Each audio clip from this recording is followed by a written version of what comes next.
Hola, muy buenos días, queridas y queridos estudiantes. Voy a iniciar esta sesión sin participantes. Entiendo que puede ser por lo de la reagenda de esta sesión. La verdad es que estuve esperando hasta el último momento para poder, no cambiarla, pero pues la verdad es que fue muy complicado. Ya tenía previsto esta cita médica, pero pues en realidad no pude posponerla, no se podía cambiar de día porque es algo muy preciso, pero una disculpa, realmente estas cosas no son muy comunes que pasen, pero digamos que todos en algún momento suscitamos este nivel de decepción, entonces, les agradezco mucho su comprensión, sobre todo a los mensajitos que me mandaron de empatía por esta situación no planeada, pero bueno, voy a iniciar con la sesión de hoy y justamente hay una duda que tenía pendiente, me parece que con María Guadalupe, sobre los etos históricos, ¿no? Es importante porque es algo en lo que hemos ido trabajando a lo largo de estas sesiones y considero que también a lo largo de las actividades que hemos tenido. Es algo en lo que yo he hecho hincapié, ¿no? De cómo revisar o cómo comprender los procesos históricos para poder entender la realidad en la que vivimos. Digamos que cómo desmenuzamos todas estas dimensiones de las que yo les hablo, ¿no? En nuestro caso nos estamos enfocando en economía, cultura y política. Pero yo les he hecho hincapié en una cosa que es súper importante. Los hechos o fenómenos históricos siempre hay que revisarlos en su contexto específico. ¿Por qué? ¿Por qué es importante esto de los hechos históricos y por qué todas estas cosas son necesarias para revisarse en su contexto específico? Nosotros, digamos, en este proceso de interconexión social que tenemos y a lo que denominamos sociedad, pues estamos determinados por una serie de, primero de ideologías, perdón, primero de idiosincrasias, que son como estas ideas que se tejen como en grupos un tanto reducidos, como lo podría ser la familia, la colonia, ¿no? Digamos que dependiendo de la escala de la que estemos hablando, pues son temas como muy concretos, muy específicos y también muy limitados en la cantidad de población en las que están, ¿no? Luego vamos como a otro segmento que sean las ideologías, estas formas de pensamiento, estos arraigos en los sistemas de creencias, pues se ven magnificados a una mayor cantidad de población. En nuestro país podríamos verlo, por ejemplo, en estas afinidades políticas que se tejen, ¿no? Sobre si somos de cierto partido, si somos de cierta corriente política, como o por ejemplo de izquierda o derecha, ¿no? O de centro izquierda o centro derecha. Entonces, las ideologías se van centrando un poco más como ya en esta magnitud de la población de la que estamos hablando. Y finalmente los paradigmas ya envuelven completamente como a una sociedad, a una población. En nuestro caso sería México. Estos paradigmas se van a ver tejidos sobre más allá de las estructuras, algo que yo denomino superestructuras, que están vinculadas precisamente en la manera en que las estructuras funcionan con las superestructuras, que sería todo aquello, digamos, exogámico a la población general de una región, en este caso de un país. Entonces, los etos históricos se vuelven tan importantes, ¿no? Porque nos ayuda a entender, ¿no? En la manera en la que una sociedad piensa, se comporta, interactúa y también cómo decide. Decía Bourdieu en un aspecto y sobre todo en esta obra, ¿no? Me parece que en 1972 de la razón práctica, estas estructuras estructurantes estructuradas, ¿no? De las cuales parte el sujeto, ¿no? Sí considero que la teoría burdiana para darnos como esta inteligibilidad de lo que es el sujeto en sociedad funciona muy bien porque nos ayuda a explicar el comportamiento, ¿no? Porque los seres humanos, ¿no? No nacemos con principios o con conocimientos, sino son cosas que subjetivamente muchas veces nos vamos apropiando de lo que nos provisiona las estructuras sociales. Entonces, la manera en la que vamos construyendo la sociedad, la manera en la que nos vamos construyendo es como sujetos de esta sociedad, ¿no? Depende mucho del contexto en el que vivimos y por ello depende mucho de las ideas, de las creencias y de los paradigmas que tejemos como individuos primero, ¿no? Como parte de esta unidad indivisible de la sociedad y luego ya como sujetos, como parte de estas estructuras, ¿no? Entonces, por eso muchas de las cosas, ¿no? Que por ejemplo hoy podríamos ver como juicios de valor, de decir, bueno, es que antes la sociedad era mejor porque tenía un sentido o tenía otro sistema de valores que eran más propios y arraigados al núcleo familiar, ¿no? Y ahora la sociedad tiene muy desvinculado este aparato o este sistema de valores, ¿no? Entonces, justamente, ¿no? Evitar este tipo de comportamientos a través de lo que son los etos históricos que de manera disciplinar se retoman en varias ciencias o campos de conocimiento, ¿no?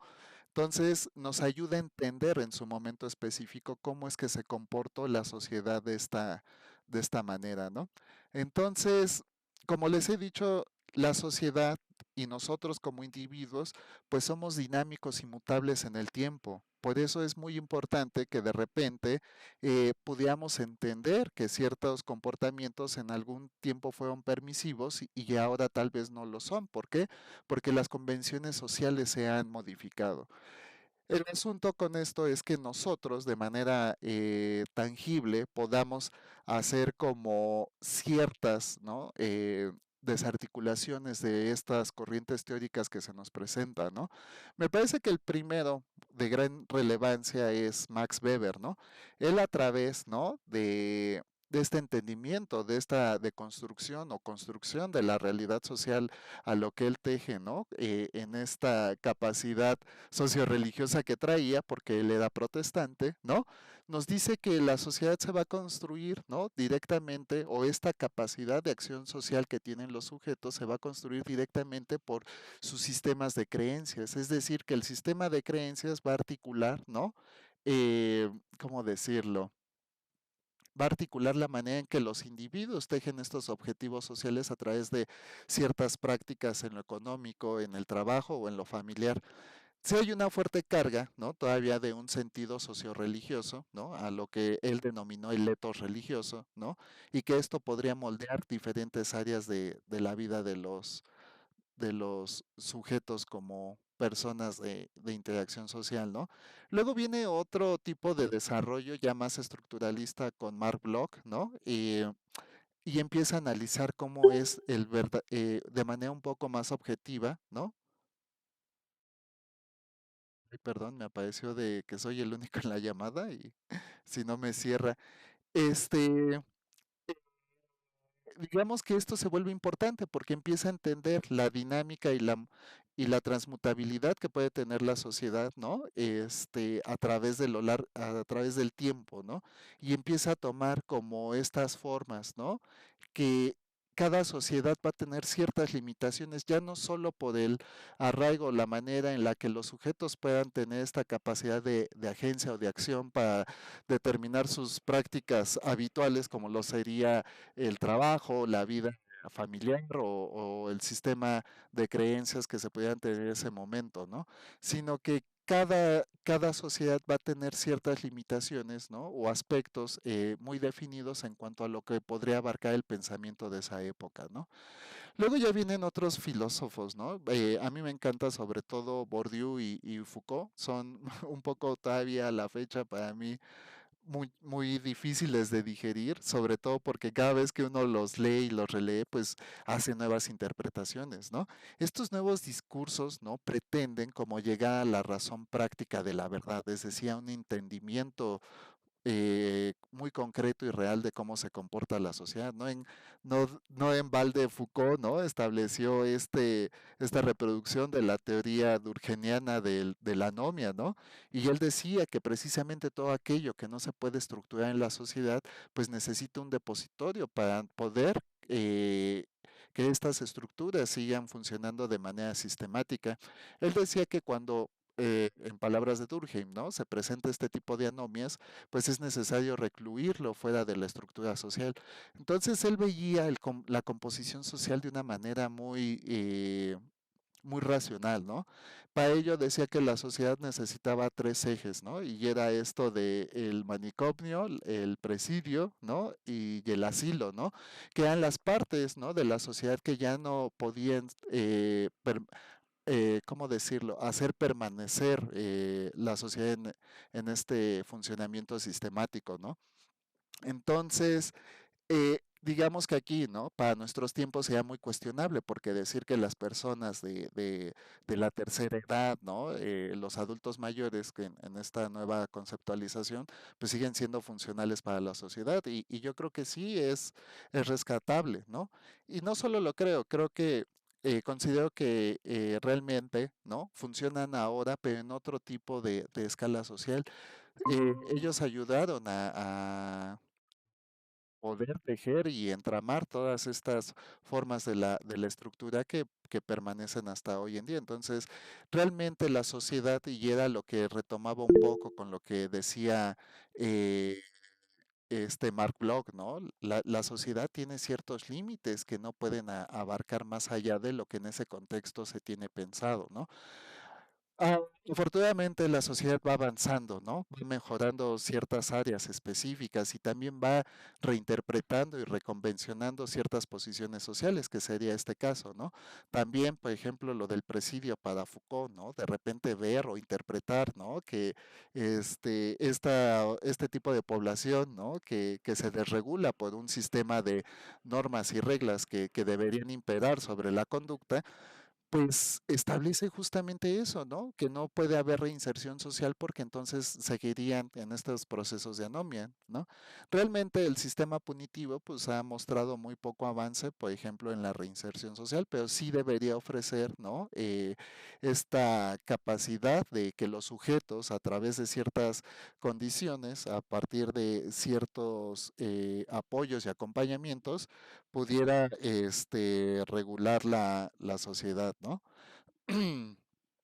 Eh, ay, perdón, es que me entró una llamada, ya la cancelé.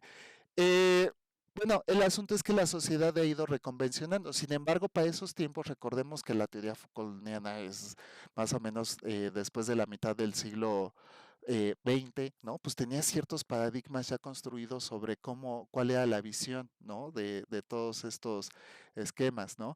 Entonces es el etos, ¿no? Y justamente lo que proponía, ¿no? La visión clásica de esta epistemología de la composición social, ¿no? Y justamente con Aristóteles, ¿no? Es de donde emana, el etos es de donde emana la moral y la ética, es decir, de lo que es socialmente aceptado, ¿no? De lo que se considera válido para ciertos ejes de la población. Y a través de estas acciones, pues se da, ¿no? Lo que nosotros podríamos construir como hábito, ¿no? Lo normal o lo legítimo, lo que funciona dentro de este sistema, ¿no? Entonces, de repente, ¿no? Vamos a verlo con Echeverría, ¿no? Surge, ¿no? Dentro de la modernidad latinoamericana, ¿no? Ciertos ejes de una construcción propia identitaria sobre cómo se comportan las sociedades y justamente, ¿no? En qué van a basar sus principios, su sistema de valores, ¿no? Construidos a partir de lo que está internamente propicio para su construcción o deconstrucción de la realidad social que estamos viendo, ¿no? Entonces, los etos históricos por eso se vuelven tan interesantes. La sociología los va a retomar precisamente desde el punto de construcción colectiva, ¿no? La filosofía los va a tratar a partir de la construcción, ¿no? Del desarrollo de la humanidad, de los principios morales y éticos que pudieran considerarse como parte de esta estructura o de esta legitimidad social a la que aspiramos, ¿no? Y así cada disciplina va a retomar los etos históricos como una parte funcional para entender pues a la sociedad, ¿no? En su valor de integración y en su valor conjunto, ¿no? Entonces, para nosotros es como, yo quiero resumirles esto de cómo son los etos históricos de una manera un poco más práctica, ¿no? De repente nosotros, a lo mejor en algún punto, considerábamos, ¿no? Ciertas actividades como, ¿cómo decirlo? Como correctas, ¿no? De repente a lo mejor atender una llamada por teléfono, ¿no? Era perfectamente correcto. ¿Por qué? Porque el sistema de comunicación de esos tiempos era costoso, porque regularmente cuando alguien llamaba no era para, hola, ¿qué andas haciendo? ¿No? Era para transmitir un mensaje importante y todo, ¿no? Esto antes de la telefonía móvil, digámoslo así, ¿no? Entonces sonaba el teléfono y había que contestar, ¿no? Sin embargo, si ahora nosotros en una reunión familiar o algo atendemos el teléfono, pues se puede considerar un acto de desinterés, de descortesía. Tendría un valor subjetivo muy cargado dentro de lo que sucede. Justamente estos son los hechos históricos. ¿Desde qué disciplina vamos a poder estudiar estos comportamientos o estas acciones humanas y qué valor, ¿no? Podrían tener para considerarlos como, eh, digamos, un valor, ¿no? Intrínseco, ¿no? A las interacciones o capacidades humanas de la sociedad en ese momento. Es decir, en qué momento específico, ¿no? Estas acciones, cómo se comportan estas acciones y qué repercusiones tiene para el comportamiento social, ¿no? Entonces, es algo de lo que yo les he hablado, considero súper importante, de repente, ¿no? Seguía haciendo mención de esto, de que los hechos y fenómenos históricos, pues tienen que estar constituidos en su análisis y reflexión por su momento y contexto específico, ¿no? Sin tratar de hacer esas comparaciones. Sí hay modelos comparativos, sobre todo cuando hablamos de modelos sociales, ¿no? Porque estamos viendo la progresión, por ejemplo, de la humanidad o de la sociedad o de este proceso civilizatorio, es decir, cómo han cambiado los sistemas de normas y reglas para los individuos, ¿no? Pero justamente parte, ¿no? De hacer primero un análisis conciso, ¿no? Legítimo sobre cómo se comportó la sociedad en ese momento específico, ¿no? Entonces, espero que esto les haya quedado claro. Y ya vi que ya entraron algunos, ¿no? Bienvenidas, María Guadalupe, Dania. Entró esta Mariel, pero se salió. Ay, me da mucha pena, pero estaba muy, entretenido en en la discusión, sobre todo porque no había gente, entonces se me fue el abstracto, pero sean bienvenidos y nuevamente una disculpa por reagendarles la sesión. De verdad hice el esfuerzo más grande por no hacerlo, pero al final, bueno, considero que hay asuntos, que merecen nuestra excepción, ¿no? Entonces, bienvenidas y todo. No, ninguna disculpa, vamos empezando. María Guadalupe, tú fuiste la que me hizo la pregunta de estos históricos, ¿verdad? Ay, sí, creo que ya me lo perdí. No, no te preocupes, mira, manera de resumen, ¿no? Para no redundar otra vez, ¿no? Y no recuperar, ¿no? El eto histórico, ¿no? En la teoría clásica, el etos era el sistema, ¿no? Moral que regía una sociedad. De ahí se desprendieron otro tipo de teorías como la ética. Aristóteles hizo mucho énfasis, aunque hay mucha tradición y pensamiento filosófico griego en esto, porque de ahí dimana el propio concepto, ¿no?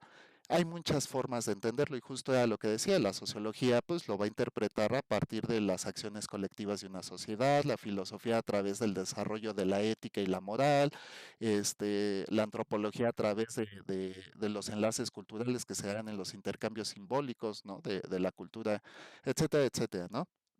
Depende mucho de la especialidad o de la disciplina o del campo de conocimiento, pero en realidad el hecho histórico a lo que trata su objetivo, ¿no? Es de interpretar la manera en la que una sociedad piensa, ¿no? Y hace un esquema, ¿no? Como les digo, siempre es bueno estratificar el nivel de análisis. Y les decía, hay varias formas en las que los individuos, ¿no? Nos comportamos y tejemos nuestros sistemas de creencias en la sociedad. Idiosincrasia, ideología y paradigma, digamos que de lo particular a lo general, ¿no?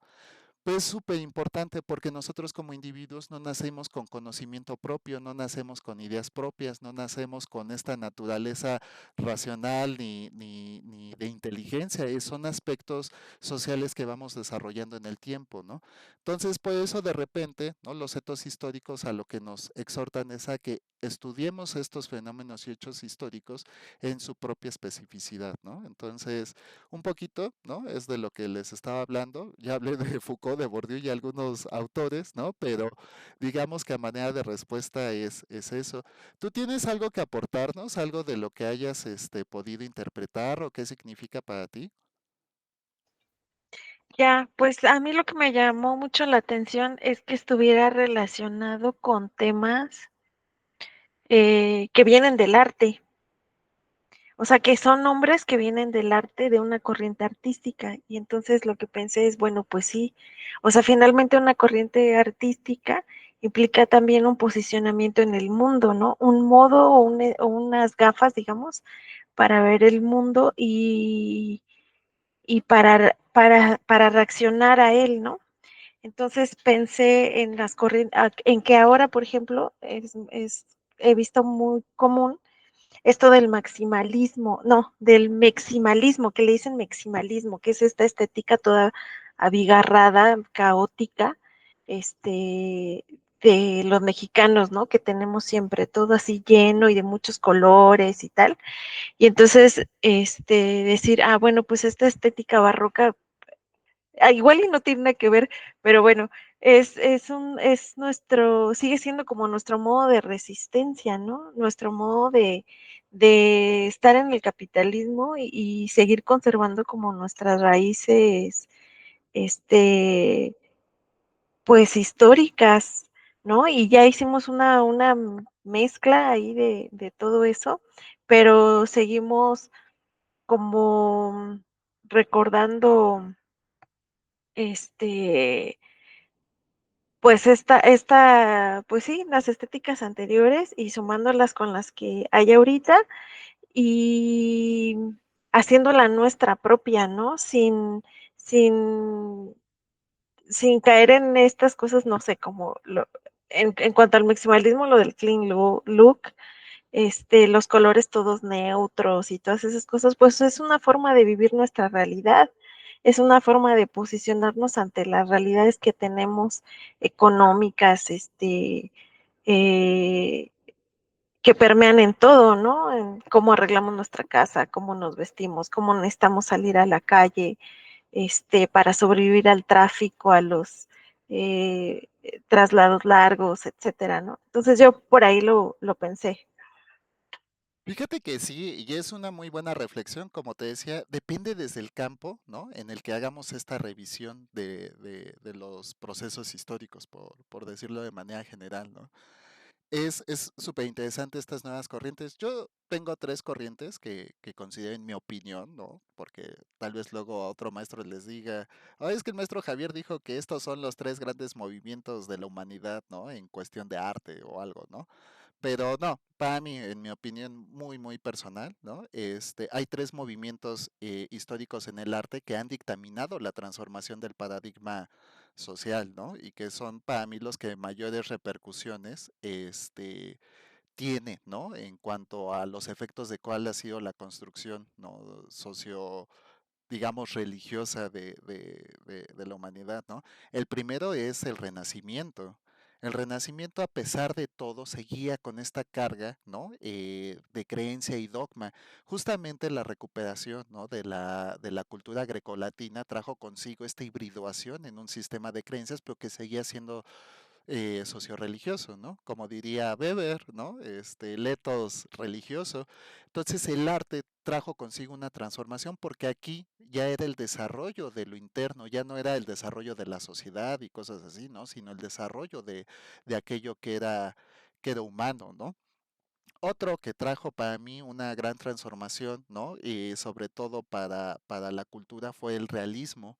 El realismo trajo consigo pues una nueva manera, ya no era como etos de exaltar lo divino, lo mágico, lo hermoso del ser humano, sino realmente las verdaderas condiciones de lo que se presentaba en la sociedad, sobre todo en esta época de la revolución industrial donde se exaltaba el desarrollo tecnológico y todo, pero el empobrecimiento y la precarización de la sociedad como parte de este sistema o modelo productivo que se está presentando en la Europa occidental. Y finalmente el dadaísmo, ¿no? El dadaísmo para mí es como el eje transformador de la cultura, ¿no? De la cultura y del arte del siglo XX, porque el dadaísmo surge ahí por 1917, casi al final de la Primera Guerra Mundial, y trae una manera innovadora de desarticular el arte. Ya no era la estética de aquello concreto, de aquello, ¿cómo decirlo? De aquello estructurado, era el desorden, así como lo propones con estas situaciones del arte posmoderno. Creo que incluso, ¿no? Para Andy Warhol y con todas estas nuevas corrientes posmodernas del arte, el dadaísmo dio paso a que esto pudiera ser. Les digo, en periodo histórico dura como 7 años. Cada una, por supuesto, no es que surja única surgió el dadaísmo en el 17 y todo lo demás anterior, no, no, son una serie de cosas, ¿no? Que van dando surgimiento a estos, digamos, son una serie de precedentes que provocan estos cambios en las estructuras, no solo de pensamiento, de apreciación, de análisis, de reflexión, como lo decía Bloch, ¿no? La sociedad tiene sus propias limitaciones en el contexto en la que la revisamos, ¿no? El realismo, por ejemplo, pues no hubiera sido posible si no hubiéramos pasado, para mí, por ejemplo, por el paisajismo. El paisajismo también fue una disruptura en la construcción artística. ¿Por qué? Porque de repente todo el arte se hacía a puerta cerrada, las grandes esculturas, las grandes pinturas, todo se hacía a puerta cerrada. Y de repente alguien dijo, bueno, vamos a salirnos, ¿no?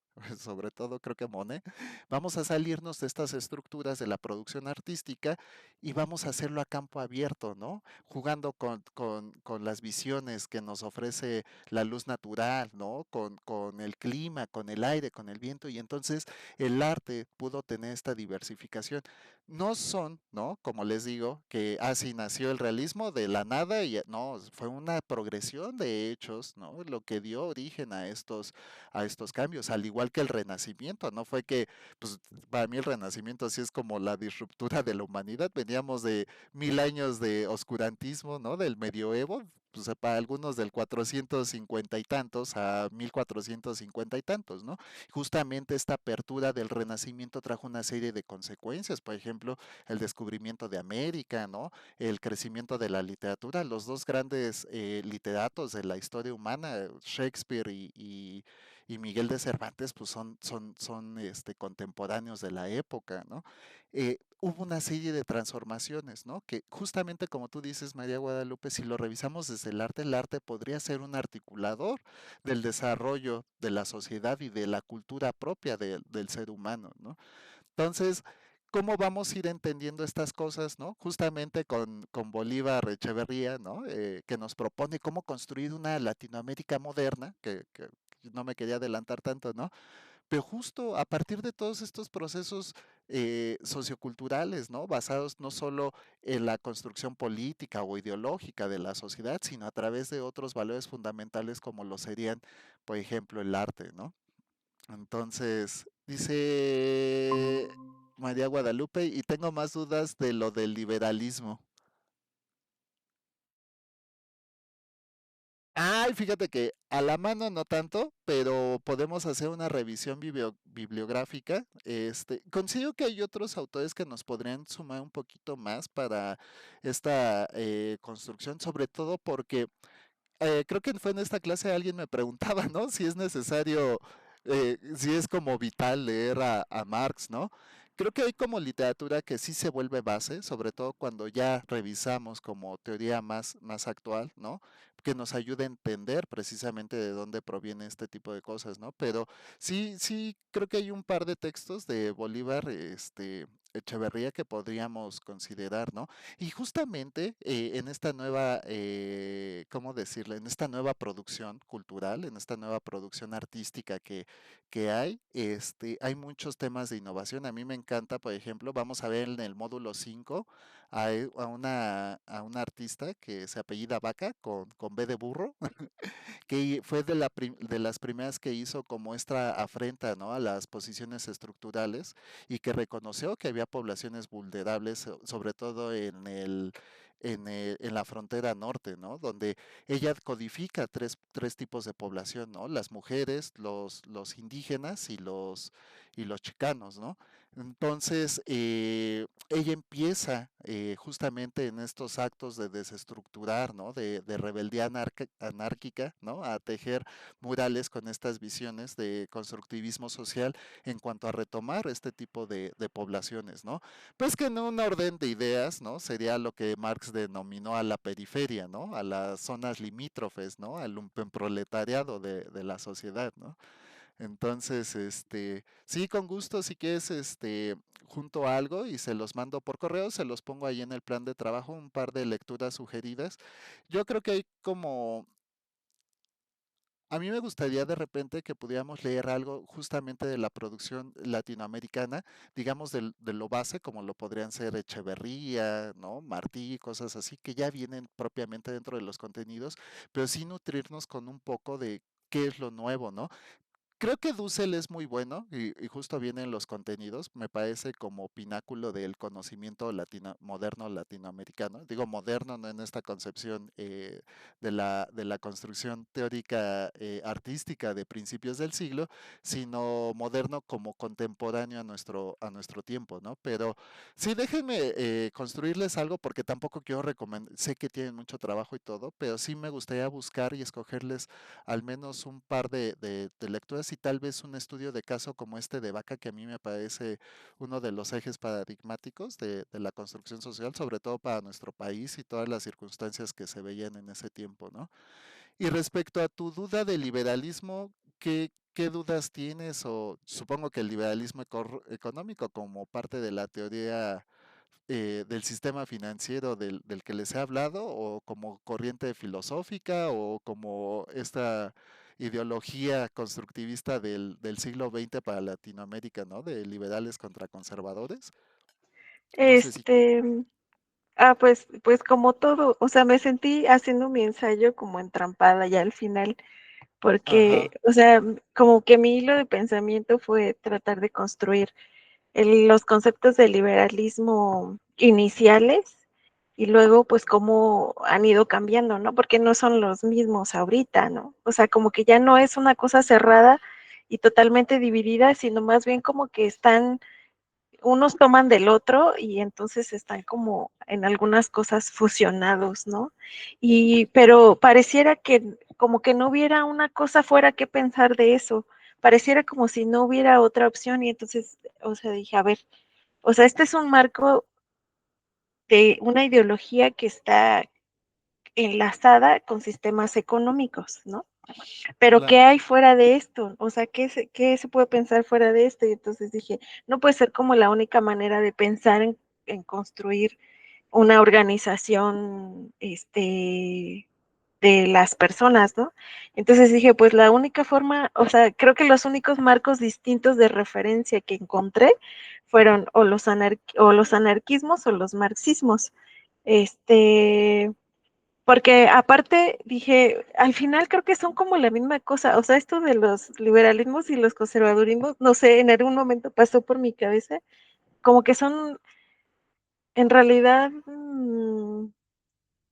pues sí, como que son lo misma conversación, en realidad no son diferentes, o sea, simplemente quizá unos, son grados distintos de qué tanta injerencia tiene el Estado, sobre las políticas económicas y sobre lo que se permite o no se le permite a los ciudadanos, ¿no? Y entre los, no sé, podría decir como moderados, pues están, o sea, no sé, de pronto me di cuenta como que tenemos un sistema, este, muy conservador para algunas cosas, con políticas ahorita, ¿no? Eh, que tratan de como limarle los filos al capitalismo, ¿no? Que no sea tan mordaz porque ya se está asfixiando a sí mismo solito, ya no da.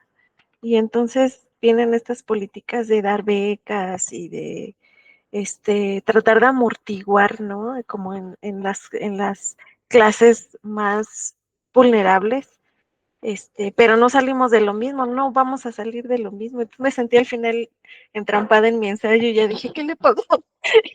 Vamos a derrocar todos el sistema.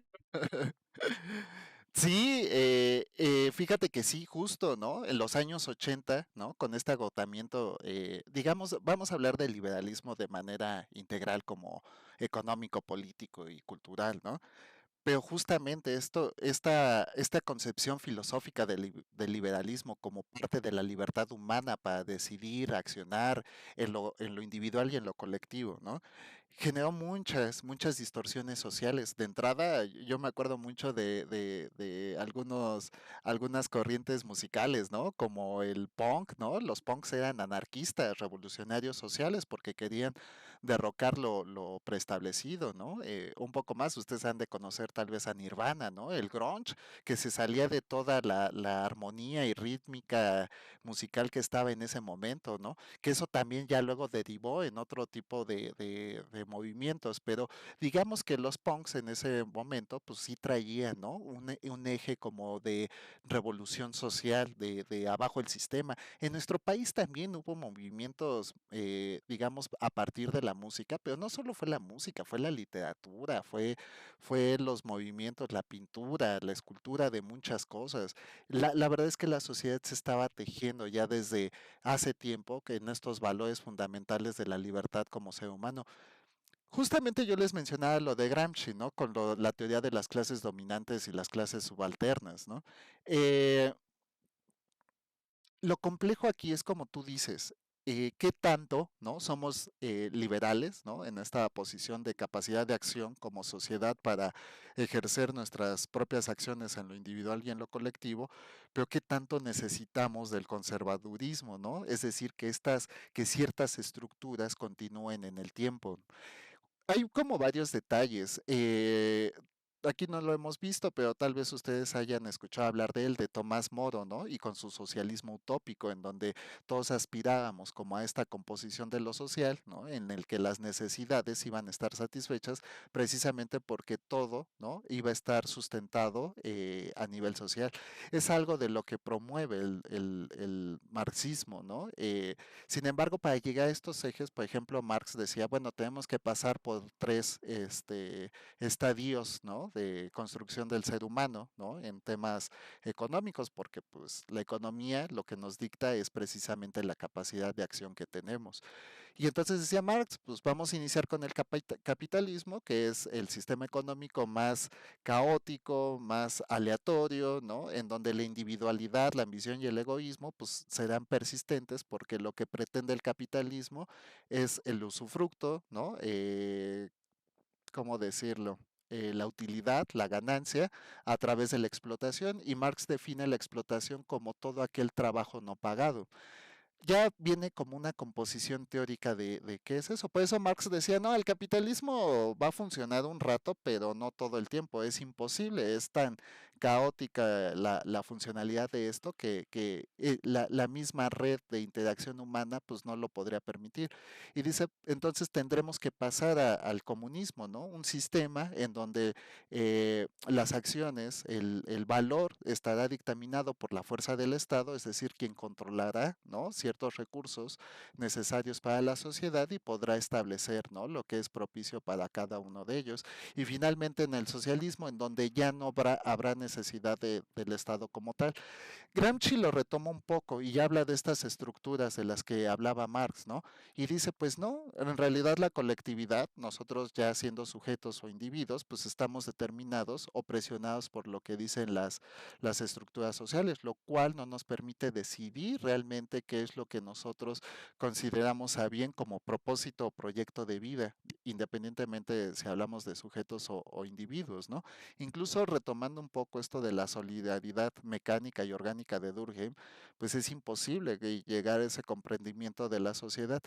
Por eso decía, ¿no? Los únicos que tienen capacidad de acción, pues son los grandes capitalistas, ¿no? Las clases dominantes, son aquellos que en realidad pueden elegir, ¿no? Qué tipo de acciones tomar o conceder. ¿Por qué? Porque ellos ya no se encuentran ni en la estructura ni en la superestructura. Estas presiones a las que afectan, ¿no? El 97% de la población, pues a ellos no las determinan. Entonces, no se trata, ¿no? De retomar si estamos dentro, ¿no? De una posición de libertad, de autonomías política o social, porque finalmente como sociedad necesitamos una estructura de derecho, es decir, necesitamos el derecho para normar la conducta de los individuos y de los sujetos. Esa sería como la parte, ¿no? Que daría forma. En realidad yo considero, ¿no? Que estas corrientes, ¿no? De pensamiento son más ideologías, ¿no? Son, ¿qué queremos? Que preservan, ¿no? Que preserven la misma cantidad de previsiones sociales que hemos tenido, ¿no? Es decir, que se sigan incrementando los ricos y disminuyendo los pobres, porque pues este es el modelo, digamos, tradicional conservador del que hemos hablado, o el modo libertario, ¿no? De anular, como tú decías, ¿no? En todo este sistema de régimen social, ¿no? Pues o en, en el antiético del Robin Hood, ¿no? Quitarle a los ricos para darle a los pobres, ¿no? Siento que la riqueza debe ser un asunto de discusión y de convergencia porque la única manera de disminuir las desigualdades es reducir los niveles de riqueza y es decir, que los que tienen más, pues no tengan mucho más que los que tienen menos, ¿no? Es reducir esto. En los modelos de sistema de productivo japonés había como una regla no escrita, ¿no? Y ustedes la han de haber escuchado. Vea justamente mantener los regímenes de, por ejemplo, de utilidad neta en los salarios, pues a cierta distancia, es decir, que un empleado no ganara menos que un director, ¿no? De alguna empresa. Entonces, justamente el asunto de la riqueza y como es que ya estamos hablando de los temas, ¿no? Pero quería hablar de esto, ¿no? De Sarmiento y Rodo. Ahorita llegamos ahí, pero justamente, ¿no? No es que hacer a unos más pobres y a otros más ricos, no, simplemente es reducir, ¿no? Las brechas que hay entre unos y otros. Y reducir las brechas significa darle, ¿no? Reducir la cantidad de posibilidades o de opciones que tiene uno para que el otro también, es decir, mantener en equidad. Esto trae consigo, y es el tema actual de cómo construir sociedades justas, ¿no? Esta justicia social, ¿no?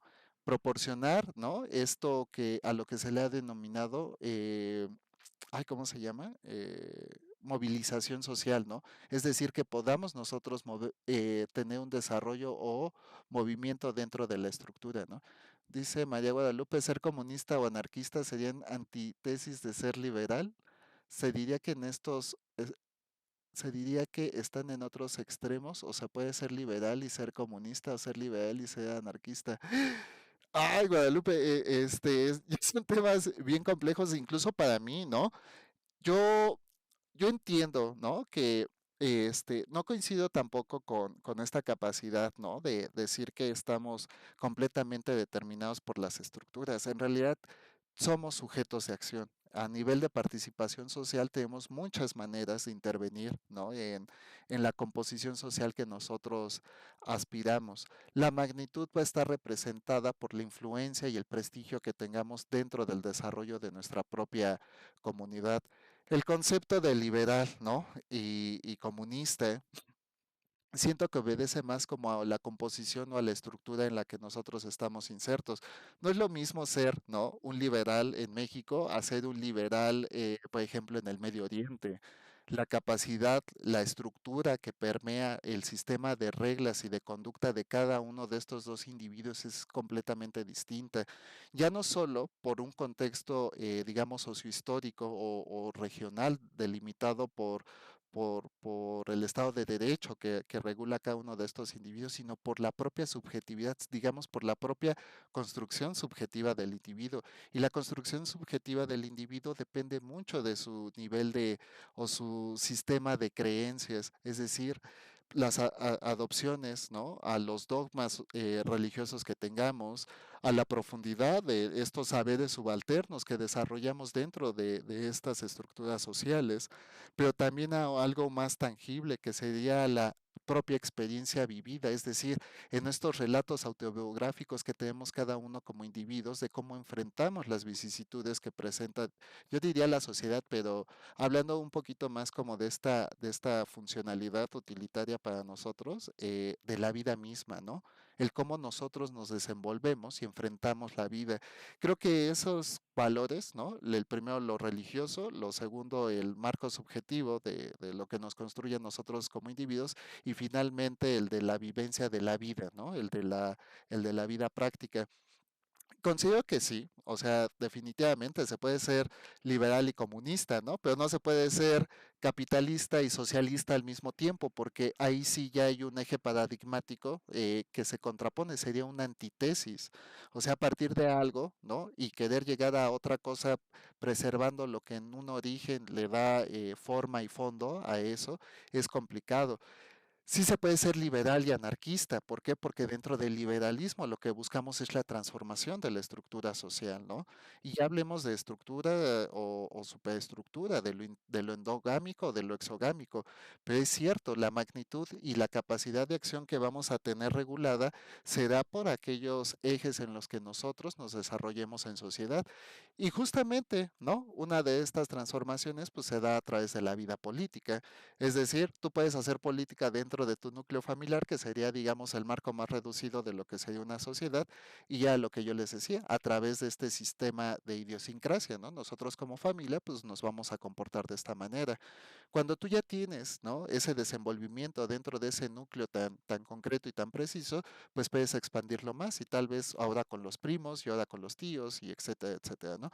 Así empiezan, e incluso todos estos movimientos anárquicos liberales de los años 80, ¿no? Como los punks, ¿cómo se hacían? Pues a puerta cerrada, eran movimientos ay, se me fue la palabra, muy, cuando no son públicos, ¿Clandestino? Mm. clandestinos, exactamente. Ay, muchas gracias, ¿no? Todos estos tipos de movimientos, de acciones colectivas que rompen con lo establecido, se tienen que dar en la clandestinidad. ¿Por qué? Porque como lo revisábamos en el etos histórico, hay que revisar qué es lo que le da normalidad, qué es lo que convierte en hábito y le da legitimidad a este sistema de conductas y acciones que tenemos como individuos.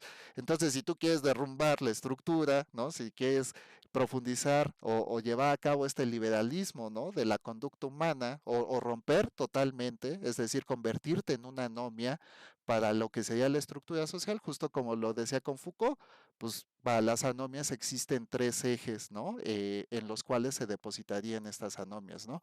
Que sería el reclusorio, el manicomio y el asilo, ¿no?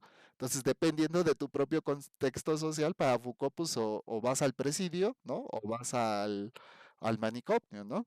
En muchos casos, y justamente dentro de esta colectividad de movimientos latinoamericanos, de pensamientos, pues se tejió este concepto de presos políticos, que eran todas estas personas que creaban disrupción, ¿no? En el discurso político de lo que se considera pertinente o legítimo en la época. Entonces te das cuenta un poco, ¿no? De que sí podemos ser liberales, podemos ser anarquistas, ¿no? Porque están correlacionados conceptualmente, digamos epistemológicamente, están correlacionados, ¿no? Pero sí sería muy complicado, ¿no? Buscar ser conservador y anarquista al mismo tiempo, porque pues eso es una disrupción conceptual, o sea, no habría congruencia en lo que nosotros estemos buscando. Ya filosóficamente, ¿no? Pues era lo que estaba tratando de decirles, llegar como a un punto de libertarismo, ¿no? O de socialismo utópico como el que proponía Moro es un poco complicado. Y justamente siento que por eso muchas de las diversificaciones que tenemos dentro de las corrientes de pensamiento latinoamericano no se han podido integrar del todo, porque sí, hay que darle acceso a a los beneficios que puede proveer el Estado, ¿no? Pero de repente, y justo creo que lo mencionaba la clase pasada, ¿no? pero cómo llevamos estos recursos como a ciertas poblaciones, ¿no? En los cuales es difícil, ¿no? Integrarlas directamente a un proyecto de nación sin irrumpir dentro de lo que sería su, ¿cómo decirlo? Su construcción socio-religiosa, su sistema de hábitos o rituales dentro de su propia cultura, ¿no? Hay un caso muy concreto, por ejemplo, en Chiapas existen los tojolabales, ¿no?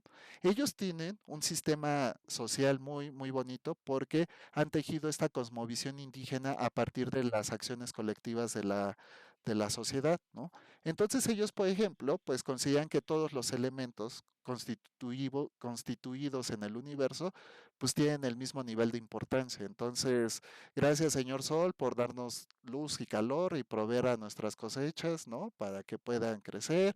Gracias, Señor Montaña, porque tú, ¿no? Nos das la orientación para tejer. Gracias, Señor Comal, que me permite calentar mis alimentos, etcétera, ¿no? Entonces ellos tienen una visión constituida, ¿no? A través de que todos los elementos del universo tienen el mismo nivel de importancia. Sin embargo, en el sistema jurídico, por ejemplo, ellos consideran que el acto de castigar a alguien trae repercusiones sociales para el grupo. Entonces, si alguien va y se roba, por ejemplo, una vaca, ¿no? Pues meterlo a la cárcel significaría una gran pérdida para la sociedad. Entonces, el sistema de rehabilitación social lo que proclama es hacer productivo a ese sujeto que se robó la vaca, porque si se la robó es porque tenía una carencia o una necesidad para alimentar a su familia y entonces lo que le proveen, ¿no? Como castigo, pues es que haga actividad, ¿no? O jornada de actividad en la granja de la que se robó la vaca, ¿no? Entonces estos procesos, lejos de lo punitivo, ¿no? De la reinserción social y además hacer productivos a los individuos, no son como cosas nuevas o algo, porque yo se los decía desde Adam Smith, que fue creo que uno de los pináculos del conocimiento económico, ¿no? En el que todos los miembros de la sociedad deberían participar en el eje productivo. Pero de repente, ¿no? Si por ejemplo en este sistema de regulación de Estado de Derecho que para los tojolabales, ¿no? La reinserción social funciona de esta manera, pero estamos regulados por la Carta Magna, que sería la máxima de la construcción del Estado de Derecho en México. ¿Cómo articularíamos esto, no? De repente se empezaron a tejer dentro, por ejemplo, del desarrollo en esos tiempos del Instituto Nacional Indigenista, que había ciertas prácticas que podían ser como permisivas por un derecho de usos y costumbres, es decir, de esta apropiación cultural, ¿no? En nuestros tiempos, yo creo que a ustedes todavía les ha tocado esto de los matrimonios, ¿no? En ciertas sociedades, pues donde son menores de edad, cuando en la cultura, ¿no? Esto pues son ejes tradicionales muy antiguos, incluso antes, hace 100 años, los matrimonios eran entre niños de 12 a 15 años, que eran cuando se tejían los arreglos matrimoniales por sistemas de afiliación y alianza y sobre todo por las culturas de la estratificación social en ese momento, que las alianzas precisamente eran la suma de capitales de dos familias, ¿no? Esto pues son herencias precedidas desde la época medieval, ¿no? Pues los sistemas, ¿no? En el que dos reinados se unían a través del matrimonio, pues era la suma de capitales, cosa de la que hablaba Marx en cuanto a la estratificación social, ¿no? Pero pues ahora la ley dice, oye, no, yo cómo voy a estar permitiendo que dos chiquillos de 10, 12 años se casen, ¿no? O sea, eso ni siquiera está permitido en el registro civil, no hay una legitimidad social en cuanto a esto. Y entonces han sido temas de debate público muy, muy fuertes porque transformarían la vida social de estos grupos sociales, ¿no? Con estas tradiciones tan arraigadas en el tiempo. Justo esto es de lo que les hablo, María Guadalupe. Pues si hace 100 años se veía bastante positivo, ¿no? Ver a la sociedad arreglando matrimonios entre niños de estas edades, incluso estos estudios sobre ciertos rituales, ¿no? Que son socioreligiosos además, ¿no? Como en las niñas la presentación de los 3 años, yo supongo que ya no es tan común en estas fechas, pero a mí todavía me tocó ir a algunos de estos eventos donde los chiquitos, ¿no? Pues se bautizaban y todo, o se les hacía esta ceremonia de la presentación de los 3 años, sobre todo en las niñas, en los niños no era tan común, no recuerdo siquiera haber conocido alguno de estos, ¿no? Y luego con las niñas, por ejemplo, ¿no? La introducción en sociedad de los 15 años, que en realidad ya eran las ofertas de matrimonio, ¿no? Era presentar a las muchachitas en ese tiempo para que pudieran conseguir matrimonio. Pues no es que estuviera mal, simplemente eran pues, las limitaciones sociales de la que nos hablaba Block en ese momento. Todo este tipo de cosas sí traen una serie de transformaciones a la vida social y por eso es súper importante de repente revisarlos, ¿no? El cómo la sociedad ha ido cambiando de ciertos paradigmas. Entonces, aquí es muy importante lo que tú mencionas, María Guadalupe, a través de nuestra vivencia, de lo que nosotros hemos podido interpretar de la sociedad que ya tenemos construida, pero también de cómo nosotros nos hemos reajustado para podernos integrar a esta sociedad. La transformación va en cuanto a nosotros, primero como individuos, podamos tejer para nuestro proyecto de vida y posteriormente a cómo nosotros nos integramos en la sociedad. Y ya aquí es donde ya nos reconocemos a nosotros como sujetos en esta participación colectiva que tenemos dentro del régimen, ¿no? Entonces, ay, perdónenme, creo que me fui muy extenso en esta discusión, pero échenle la culpa a María Guadalupe y sus dicotomías filosóficas que me ponen en serios aprietos. Espero no haber divagado mucho, pero creo que depende mucho justamente de cómo estamos constituidos nosotros, de la interpretación que hacemos nosotros y del proceso identitario que tenemos nosotros, ¿no? Entonces, son temas, no crean que son sencillos, yo considero, pues son parte del gran pensamiento que ha venido desde la ilustración, ¿no? ¿Qué es en qué grupo nos asignamos, ¿no? En de qué manera participamos. Yo lo sintetizaría un poquito así ya para llevarlos un poquito al extremo. ¿Cuál es mi propósito en esta sociedad? ¿A qué vine al mundo, no? O sea, entonces si se dan cuenta, pues no hay una respuesta sencilla porque no nos tejemos a partir de una decisión, no somos el producto de una buena o mala decisión, somos el cúmulo de una serie de decisiones que nos han traído hasta aquí y decir que de repente, ¿no? La fuerza divina creadora, ¿no? Es la que nos trajo a este punto, pues no suena tan descabellado, pero tampoco le daría toda la justificación. Lo mismo pasaría tratando de entender la estructura social. No es que la estructura todo el tiempo nos ha hecho decidir por una u otra cosa, ¿no? Porque también tenemos esta capacidad de agencia, pero sí estamos de repente o limitados por la estructura social o limitados por nuestra propia integridad en las decisiones que nosotros tomamos, ¿no?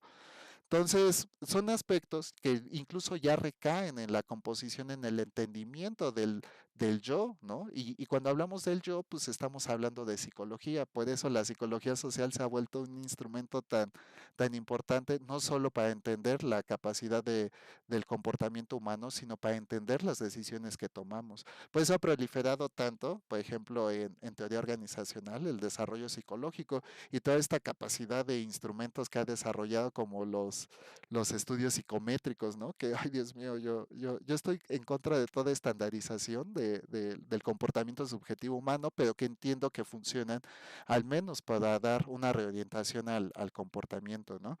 Entonces, muchachos, vamos a hacer una pausa de un minutito nada más. Estiren las piernas, ya nos quedan 20 minutos y tengo que abarcar todo lo del módulo 3, que ya hicimos una pequeña revisión, pero un minutito, estiren las piernas, desestrésense y regresamos en 1 o 2 minutitos, ¿va?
Ya volví, ya estamos de vuelta. ¿Cómo van?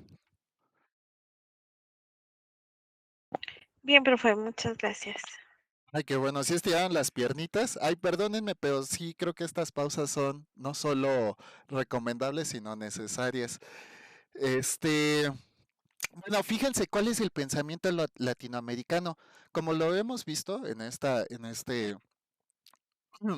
desarrollo histórico que ha tenido la región, pues hemos pasado por una serie de transformaciones, no solo sociales, políticas, económicas, militares, ¿no? El siglo XIX, en esta profunda declaratoria de lo que nosotros nos arraigamos de la Europa occidental con las ideas del ilustracionismo, pero que trajeron consigo pues estos movimientos independentistas.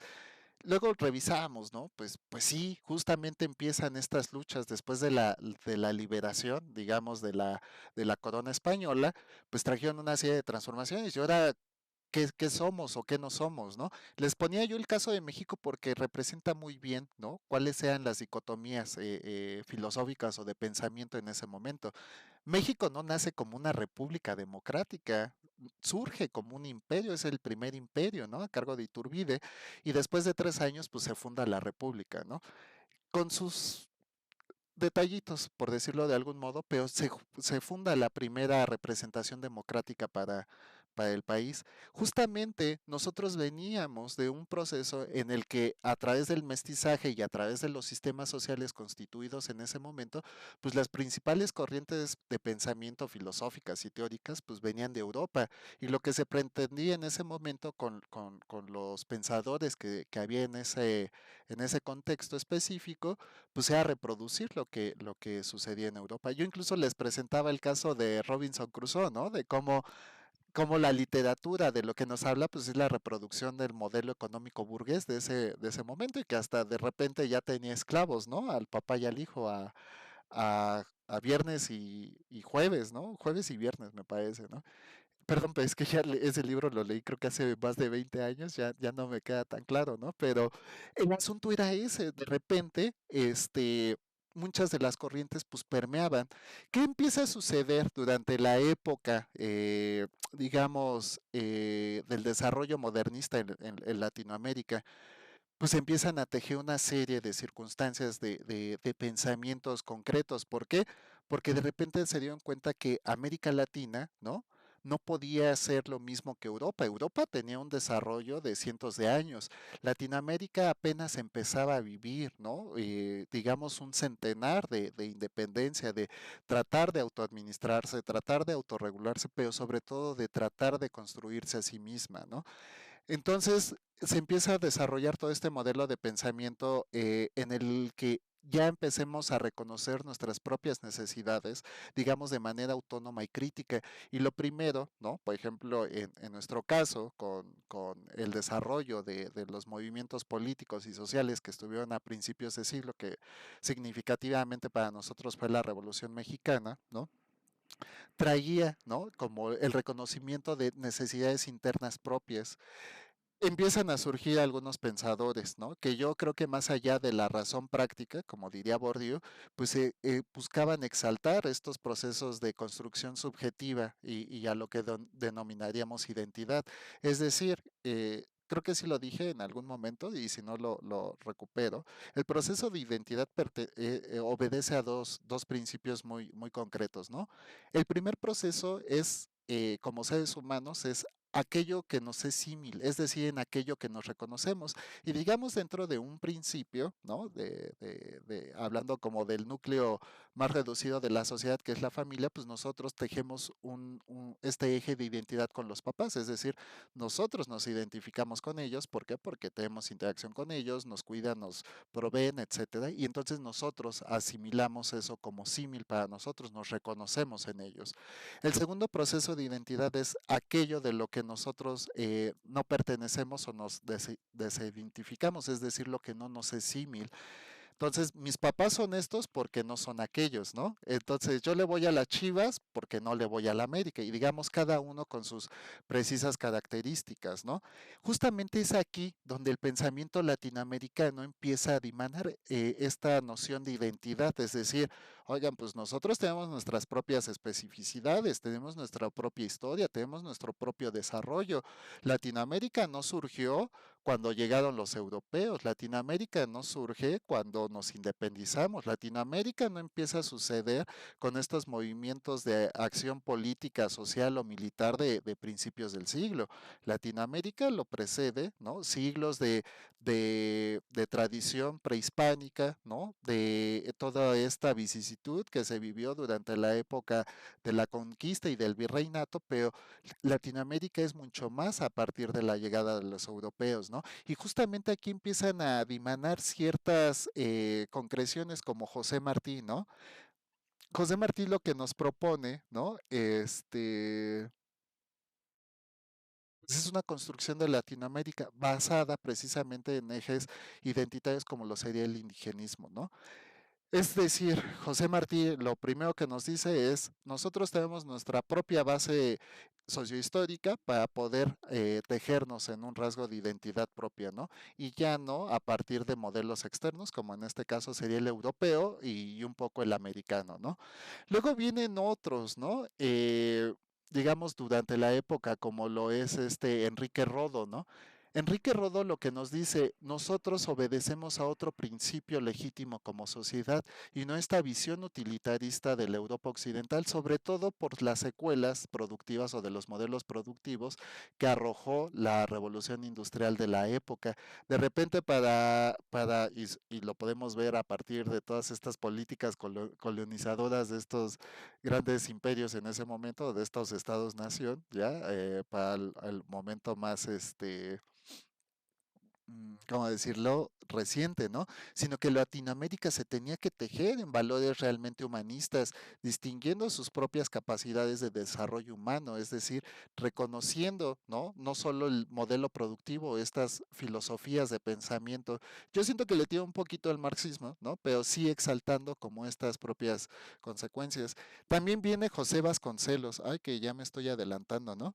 Viene José Vasconcelos. Yo creo que uno de los principales filósofos o pensadores que dan un aporte, pero justo, ¿no? Revisando un poco, José Vasconcelos proponía cuatro razas, ¿no? Y la quinta raza cósmica que sería el final de la humanidad. Entonces él decía, pues está la raza blanca, que serían los europeos, los amarillos, que serían los asiáticos, los negros, que serían los africanos, y los indígenas, que no recuerdo el color, ¿no? Ah, la raza de bronce, ¿no? Que serían los indígenas. El final último es que Latinoamérica como región era como el contexto propicio para generar una mezcla de todas estas razas y con ello pues generar la raza cósmica, ¿no? Mm, creo que sí. El pensamiento de Vasconcelos es un modelo de pensamiento integrador, ¿no? Sí, no quiero decir como con tipología, porque sería extraño, incluso para nuestros tiempos, y hablando directamente de antropología, no se puede hablar de razas porque no existen. Existe la humanidad como un eje articulador de la vida en sociedad, pero no de razas. Pero digamos que en su momento, pues este tipo fuera de lo normativo, de lo moralmente aceptado, de lo políticamente correcto, pues sea como una propuesta, integrar, ¿no? Todo este tipo de consideraciones que le daban identidad a Latinoamérica. En ese momento, pues José Vasconcelos lo que traía era precisamente este modelo de construcción de la identidad nacional, ya arrojado en el proceso histórico de lo que fue la progresión de México en el tiempo. No en balde, por ejemplo, Diego Rivera lo que hacía era llevar la historia de México desde la época prehispánica hasta la época de la Revolución a través de sus murales y que estos sirvieran como un modelo de educación pública para la población, porque pues antes tampoco era que, a pesar de que ya se había fundado la SEP con José Vasconcelos y todo, pues no había estos medios en los cuales la población se podía integrar. Entonces, Diego Rivera, ¿no? Vio esta posibilidad de que los murales fueran un principio de educación para la población. es, ¿no? Cómo se empieza a decolonizar, ¿no? O cómo se empieza a generar este pensamiento decolonizador en América Latina y cada uno empieza a llevar, ¿no? Su propia propuesta, ¿no? De cómo tejer un proceso identitario como todo, ¿no? Y como lo que les he dicho, dependiendo de la magnitud, pues de lo particular a lo general, ¿no? También empieza a haber, ¿no? Una serie de, ¿cómo decirlo? Como de producciones nuevas. ¿Por qué? Porque la sociedad no solo evolucionó en el tiempo, como lo vimos, el desarrollo económico, ¿no? Fue súper importante para la región durante los años de los 40 a los 70 más o menos.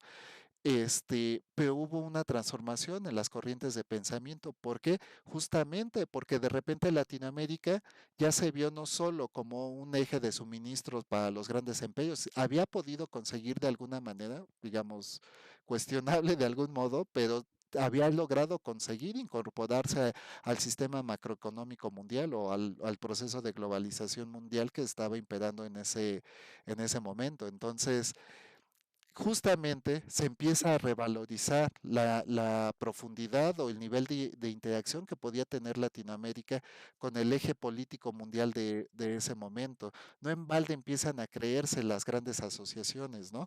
Por ejemplo, la Organización de Estados Americanos, algunos movimientos de la época, como lo fue la Revolución Cubana, ¿no? Que luego tuvieron sus implicaciones con las políticas internacionales, pero digamos que la misma región empezó a adoptar nuevas maneras de reinterpretar su nivel de participación con el eje mundial, ¿no? Justamente aquí nacen tres asociaciones, ¿no? Que tienen como su valor, ¿no? En esta, ¿cómo decirlo? Mm, pues, en esta nueva manera de poder entender y reconocer las necesidades que tenía la región. El asunto con esto, ¿no? Es cómo llevar a Latinoamérica, ¿no? A abarcar, ¿no? Este espacio que tienen las grandes potencias mundiales en cuanto a política y economía, sin dejar de lado la identidad, ¿no? Que hemos tejido a partir de todo esto, de lo que sería, por ejemplo, el indigenismo, el mestizaje. También va a haber algunas consideraciones, porque no todos los países de la región pues tuvieron el mismo proceso, como lo fue México, o como lo fue Brasil, ¿no? O como lo fueron todo esto del Río de la Plata, por ejemplo, en Argentina, o ay, se me fue esto del virreinato de Perú, se me fue un poco, ¿no? Pero cada región vivió su proceso de manera distinta. Por eso en Argentina, ¿no? No hubo tanto proceso de mestizaje, pero sí hubo un proceso ¿cómo decirlo? Como de abnegación al proceso de conquista, ¿no? O en el caso de las 13 colonias, que yo les decía, que no es parte de la región latinoamericana, porque a final de cuentas, ¿no? El proceso de mestizaje se vio limitado de muchas maneras, ¿no?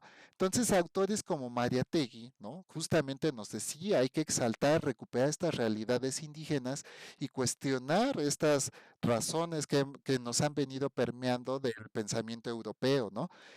En síntesis, ¿no? Los grandes pensadores de ese momento decían, debe haber alguna manera en la que podamos desprendernos de todos esos modelos sociales que nos ha impuesto Europa y Estados Unidos a través de su desarrollo y generar un nuevo pensamiento transversal, recuperando, ¿no? Las cualidades específicas de Latinoamérica, ¿no? Ese era como el principal propósito de todo esto. Para lograr eso, pues había que tejer, ¿no? Una serie de instituciones, pues que permitieran lograr esto, no solo a partir del desarrollo social, sino de la investigación, ¿no? Académica y con ello con la producción del conocimiento, ¿no? Es así como se crean estas comisiones, ¿no? O instituciones, ¿no? Un poquito, ¿no? Cada una se genera en este proceso de desarrollo más o menos de 9 años. La CEPAL se desarrolla en el 48, después del término de la Segunda Guerra Mundial, ¿no? Y un poquito como arraigado a esta construcción que en ese momento era la Organización de las Naciones Unidas, ¿no? La CEPAL lo importante aquí era entender, ¿no? Cuáles eran las dinámicas económicas y sociales que se estaban suscitando en América Latina para promover un desarrollo sostenible. Como recordamos, ¿no? Este modelo que se regó por Latinoamérica del modelo de sustitución de importaciones, ¿no? Fue lo que le dio clave, aprovechar como la coyuntura de ese momento para que se pudiera hacer investigación social académica que pudiera sustentar un modelo de desarrollo sustentable para la región, ¿no? A partir de esto, el propósito de la CEPAL era crear políticas públicas que permitían precisamente el desarrollo de la población, ¿no? Justamente se vieron ciertas limitaciones, ¿no? Para que la CEPAL pudiera conseguir estos objetivos y entonces se crea, ¿no? La Facultad Latinoamericana de Ciencias Sociales. El asunto con esto, ¿no? Era crear sistemas de desarrollo académico, es decir, de investigación social, para que se pudiera generar este pensamiento crítico sobre las necesidades específicas que tenía la región. Un asunto aquí, sobre todo con esto, ¿no? este, Era generar, ¿no? ¿Cómo decirlo? Como este profundo desarrollo académico con el interés de que se profesionalizara toda esta producción de conocimiento, ¿no? Aquí lo que se buscaba ya no era tanto entender solamente el desarrollo económico y social, ¿no? Sino también buscar la estructura de una regulación del derecho que permitiera a los individuos pues un mayor eje participativo dentro de las decisiones de cada país, es decir, cuál era la composición social para la vida democrática y con ello buscar una equidad o una paridad en los derechos sociales que se estaba buscando en la época. Si se dan un poquito cuenta, empiezan a suscitarse aquí ciertos cambios. Me parece que en México el derecho del voto de la mujer se suscita en el 55 y empieza a haber una eje de transformaciones o de regulaciones, por ejemplo, la inclusión de la mujer a la vida universitaria, la profesionalización, empieza a suscitarse durante estos años. Posteriormente, pues vamos a tener consecuencias del inicio de estas colectividades, por ejemplo, en México con el movimiento del 68, ¿no? Que venía muy arraigado por el movimiento estudiantil norteamericano. Recuerden que en esos tiempos América pues había tenido estas intervenciones en Corea y en Vietnam, ¿no? Que lo cual fue en Corea un éxito porque se divide el bloque en dos segmentos económicos, Corea del Norte en su parte socialista y Corea del Sur en su parte capitalista, ¿no? Cosa que también intentaron en Vietnam, pero no se pudo, pero que sí desembocó, por ejemplo, o que fue el antecedente directo con el cierre de con el fin de la Segunda Guerra Mundial, con la división de Alemania en dos partes, ¿no? La caída del muro de Berlín. Justamente, ¿no? Era parte de la repartición de hegemónica en ese momento, ¿no? Y finalmente el Consejo Latinoamericano de Ciencias Sociales o CLACSO, ¿no? Entonces, aquí ya se propone centros de investigación, es decir, la intercomunidad, la integración de las diferentes áreas de investigación para el desarrollo comunitario y académico de la región, ¿no? Entonces, aquí ya se dan cuenta que lo que propiciaba la comisión en algún momento pues requería de más herramientas y lo que propiciaba, ¿no? Que llegó como un instrumento de apoyo, ¿no? Con Flaxo, pues también resultó limitante. Se necesitaba integrar todo este aparato y pensamiento crítico del momento y generar con ello intercambios. Y es entonces donde empieza a haber una proliferación pues de congresos anuales, de libertades filosóficas y de pensamiento, pues para buscar, ¿no? Este sentido de sentido esta posición de sentido social que buscaba Flaxo a través de del entendimiento de la vida democrática, ¿no? Finalmente vamos a llegar con Dussel y me parece que aquí es donde nosotros podemos tener como una mayor profunda y apertura crítica hacia lo que sería el eurocentrismo para Dussel, ¿no? Siento que lo de Dussel nos viene a decir, ¿no? Que hay ciertas limitaciones, pero que eso no debe ser, ¿no? Parte como del propósito del proyecto que debe tener Latinoamérica, ¿no? Que las diferencias no disminuyen la capacidad o el potencial que tenemos como región, ¿no? Es justamente lo que nos propone Dussel, ¿no? Combatir estas narrativas construidas a lo largo del tiempo como ejes, ¿no? Del discurso colonizador que hemos tenido, incluso a lo que nos anunciaba o enunciaba Bonfil Batalla con el México Profundo, que es algo, esta sumisión al eje paradigmático de lo que significó la apropiación y la conquista, ¿no? Y también yo diría el proceso de evangelización, ¿no? Y lo que nos dice Dussel, el principal propósito, ¿no? O la principal consecuencia de la decolonización en Latinoamérica sería entender que tenemos múltiples formas de conocimiento, de desarrollo históricamente construidas a lo largo de la historia y que éstas se han estado subordinadas precisamente a estas formas impuestas de los modelos que no pertenecen a nosotros. Para mí recae justamente en lo que dice Dussel, ¿no? Reconocer nuestras especificidades, reconocer nuestras diferencias y construir una nueva narrativa a partir, ¿no? De lo que significa Latinoamérica ahora como región, ¿no? Y es pensar que América Latina está hecha para hacer una nueva América Latina, ¿no? Ya no con estos discursos eurocentristas, ¿no? De considerarnos como parte de este eje de subdesarrollo económico o de economía emergente, como se ha visto. América Latina tiene todo el potencial, no solo político y económico, para desarrollarse. Sin embargo, ¿no? Pues habría que considerar ciertos ejes paradigmáticos de las deficiencias estructurales que tenemos dentro de Latinoamérica, ¿no? Porque la corrupción, este, las crisis, ¿no? De acceso a oportunidades o de movilidad social están muy limitadas. Nosotros particularmente estamos en grandes ciudades en donde tenemos acceso como a todos los beneficios que provee o que regula el Estado de Derecho, como asistencia social, acceso a la salud, acceso a la educación pública, ¿no? Diría y gratuita, pero pues, lo de gratuita, pues, sé que hay hasta comisiones, ¿no? Creo que ya se han abolido bastante en nuestros tiempos, pero digamos que sí el Estado se ha encargado como de que estos ejes paradigmáticos se cumplan. Nosotros estamos en una universidad, me parece que es 100% gratuita, no hay nada que se les cobre a ustedes dentro de esta universidad, ¿no? Entonces se están cumpliendo, pero ¿qué sucede con zonas aisladas que no pueden tener esta democratización del acceso a las oportunidades o derechos que provee el Estado, ¿no? Pues justamente es aquí donde Dussel nos dice, ¿no? Debemos entender que la composición social, la manera en cómo nos hemos desarrollado, pues afecta muchas veces la manera, ¿no? En cómo nos estamos construyendo y deconstruyendo como sociedad, ¿no? Entonces, eliminar la dependencia política sería un aspecto medular para Dussel. Muchachos, hasta aquí terminamos la sesión del día de hoy. No sé si tengan algún comentario, quieran hacer algún aporte. De verdad, lo último, siento que hay como varias cosas.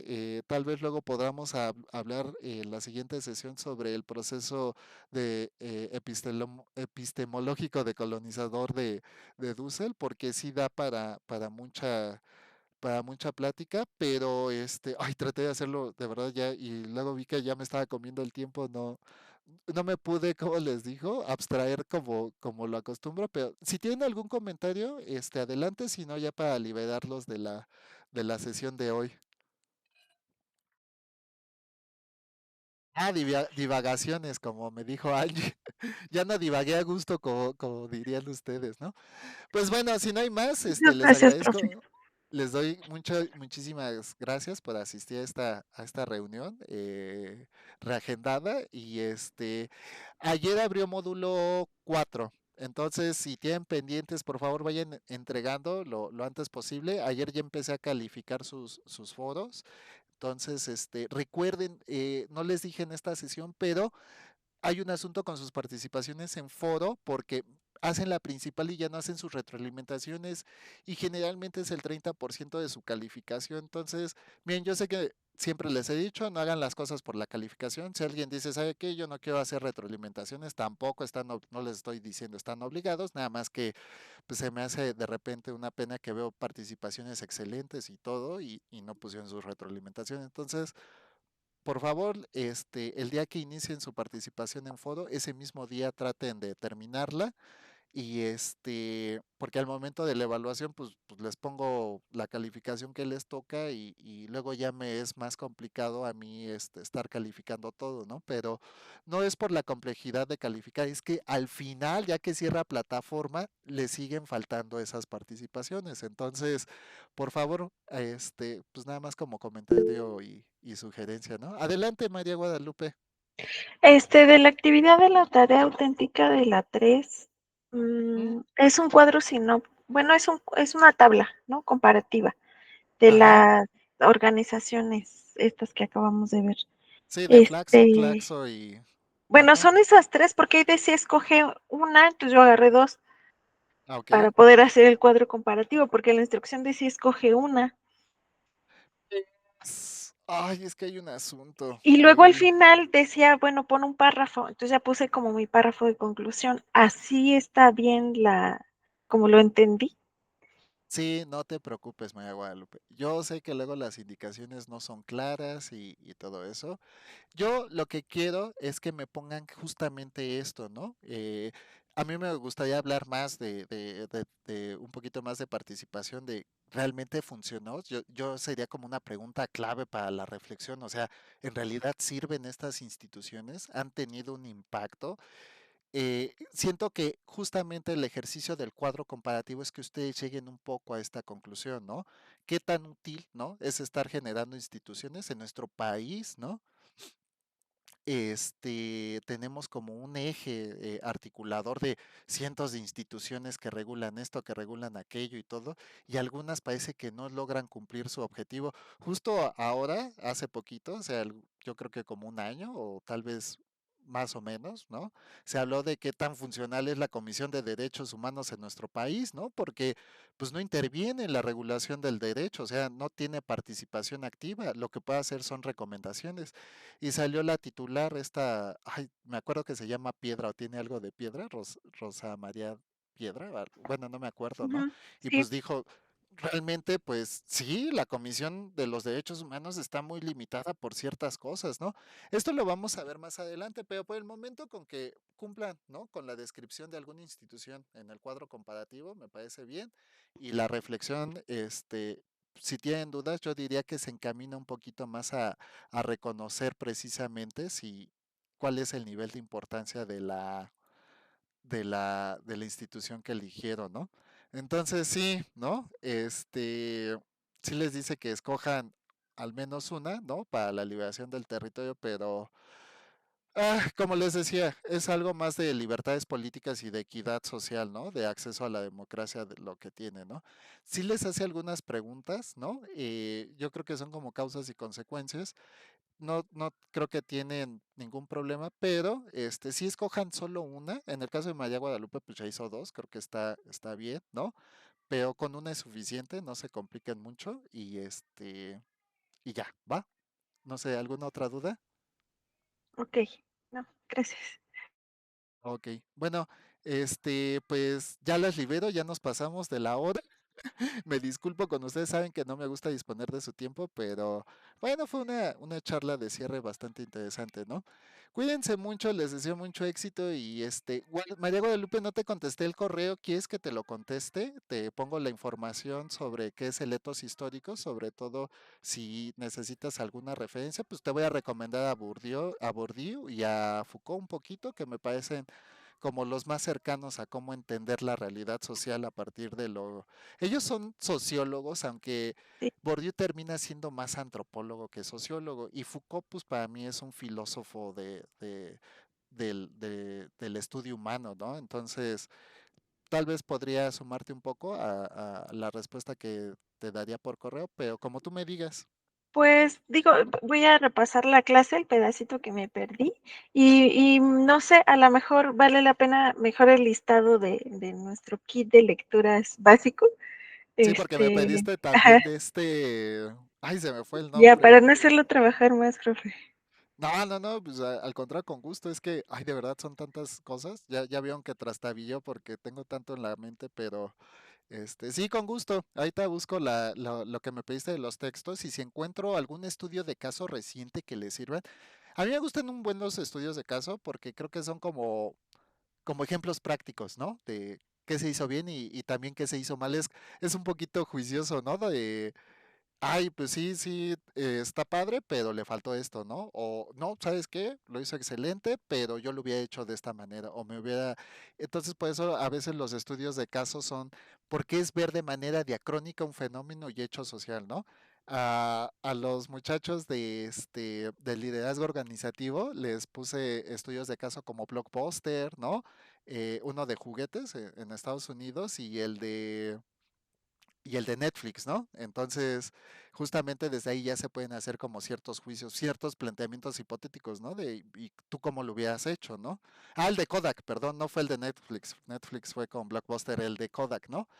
Entonces sí, siento que voy a buscar un estudio de caso sobre arte posmoderno y su influencia en la transformación de la sociedad y les comparto las lecturas que encuentre, ¿no?